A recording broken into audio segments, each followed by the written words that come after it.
இன்றே டவுன்லோட் செய்து உங்கள் ஃபேவரட் ஷோக்களை என்ஜாய் பண்ணுங்க. ஊர்க்காரங்கெல்லாம் வந்துட்டாங்க போல இருக்கு. இப்ப நான் என்னையா அவங்களுக்கு பதில் சொல்லுவேன்? பாட்டி பதட்டப்படாதீங்க, முதல்ல வெளியே போய் பார்க்கலாம் வாங்க. ம், வாயா.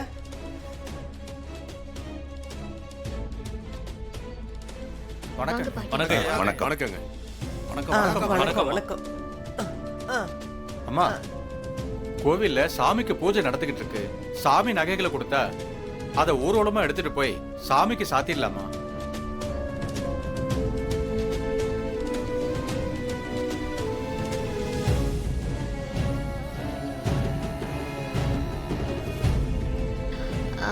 சரிங்க, கொஞ்ச நேரம் வெயிட் பண்ணுங்க.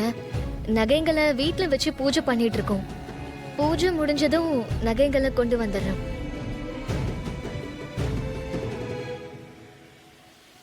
சரிங்கம்மா, நாங்க காத்திருக்கோம். நீங்க பூஜையை சீக்கிரமா முடிச்சிட்டு நகைகளை கொண்டு வந்து கொடுங்க. ஆ பாட்டி, ஆ, வாங்கம்மா, மெதுவா.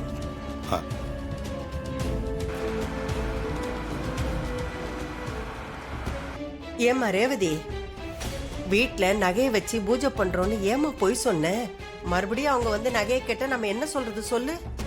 பாட்டி, நகை காணாம போன விஷயம் எக்காரணத்தை கொண்டும் யாருக்கும் தெரிய வேண்டாம். தெரிஞ்சா நம்ம குடும்பத்துக்கு தான் அசிங்கம். ராஜா நகையோட கண்டிப்பா வருவாரு. அது வரைக்கும் பூஜை பண்றோம்னு சொல்லி நம்ம சமாளிக்க வேண்டியதுதான். ஆமாம்மா, ரேவதி சொல்றது கரெக்டா. இன்னும் கொஞ்சம் நேரம் நம்ம வீட்லயே நகையை வச்சு பூஜை பண்ண மாதிரி கொஞ்சம் சமாளிப்போம். அதுக்குள்ள மாப்பிள்ளை எப்படியாவது நகையோட வந்துருவான்னு நம்பிக்கை இருக்கு.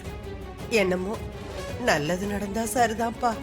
முருகா, எங்களை காப்பாத்தியா?